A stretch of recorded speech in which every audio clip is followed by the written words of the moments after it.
In this lesson, we're going to learn the basics of lights and how to place and manipulate them in our scene. Alright, so to get started with creating lights, we need to go to our Modes panel. Inside of the Modes panel, you'll see Lights. You'll left-click on that, and you'll see that we have 4 different types of lights that we can create. We have Directional, which is a light that simulates a light source that is infinitely far away, so it's kind of like simulating sunlight.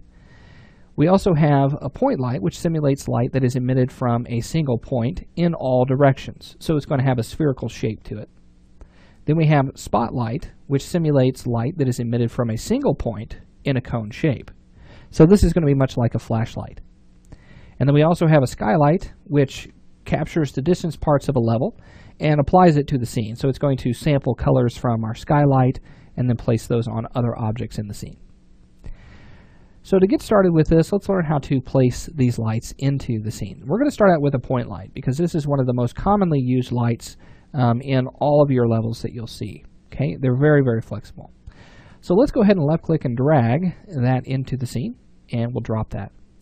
Now you'll notice that that is in the scene, but it doesn't appear like anything has happened. And the reason for that is because our view mode is set to unlit. Let's go ahead and left click on that and set that to lit, and we'll see that change. So there's our light in the scene. Now we can also bring in the other lights the exact same way, but I want to show you a different way. Let's go ahead and right click on a surface, and then we're going to go to Place Actor, and then we'll say Light, Directional Light, Spotlight, or Point Light. Now I know that goes off screen there, but you'll see that in the section. You'll also see what's been recently placed, and you can choose that as well.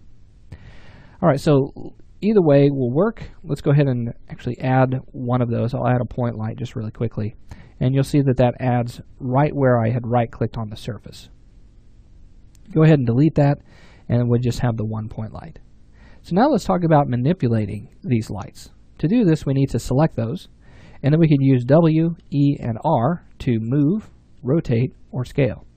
You could also switch up what tool you want to use right up here in the toolbox. So I'm going to move this up in the Z, and I'll drag that up, and you'll see that the light is being emitted from the light source out in all directions. Okay, so this is a point light. You can also rotate this light, but it's really not going to do anything because it is a spherical shape. So if you rotate a sphere, it's still a sphere. We could go ahead and scale this as well, hitting R on the keyboard. You could scale it, and that's going to adjust the attenuation radius of your light. But normally what I like to do is I like to make adjustments to that right here in the properties. Let me go ahead and reset that value there, hitting that yellow arrow.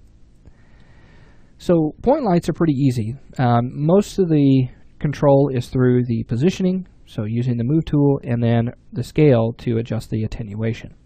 Let's go ahead and bring in a spotlight.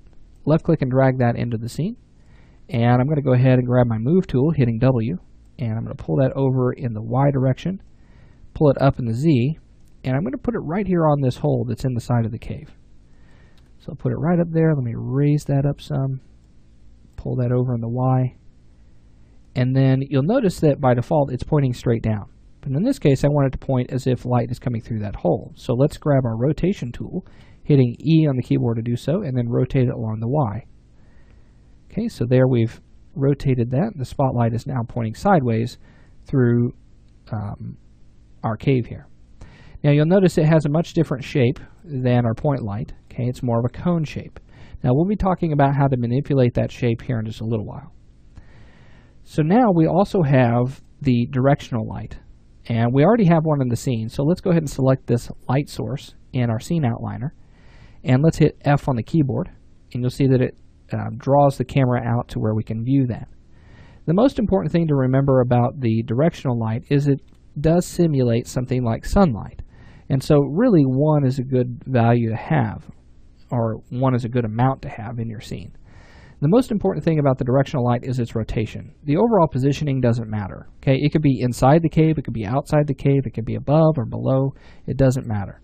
What matters is the rotation of the light. You'll see this little white arrow on that, and that is going to give us the direction in which that directional light is pointing. So I can rotate this light, and you'll notice that that begins to change. Okay, so if I wanted to take that 90 degrees there, bring it back toward me, I'm more than welcome to do so. Now let's go inside of our scene here, and you'll see that light is being poured in from this hole onto our ground surface, and that's based on the direction of our directional light. Now I want it to kind of point off in this direction a little bit. So what I'm going to do is just simply grab it along that Z, and I'll rotate that a little bit. But let's rotate that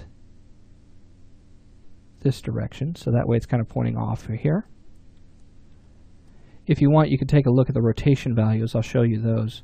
So just match those values there, and that's what that looks like. All right, perfect. So let's go into our scene here, and you can see that that light pours in and starts to shine on the side of our cave. All right, that looks great.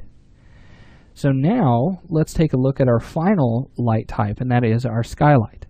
If I left click and drag this into the scene, it doesn't matter where it's positioned, and it doesn't matter if it's rotation or even scaled, because it doesn't work that way.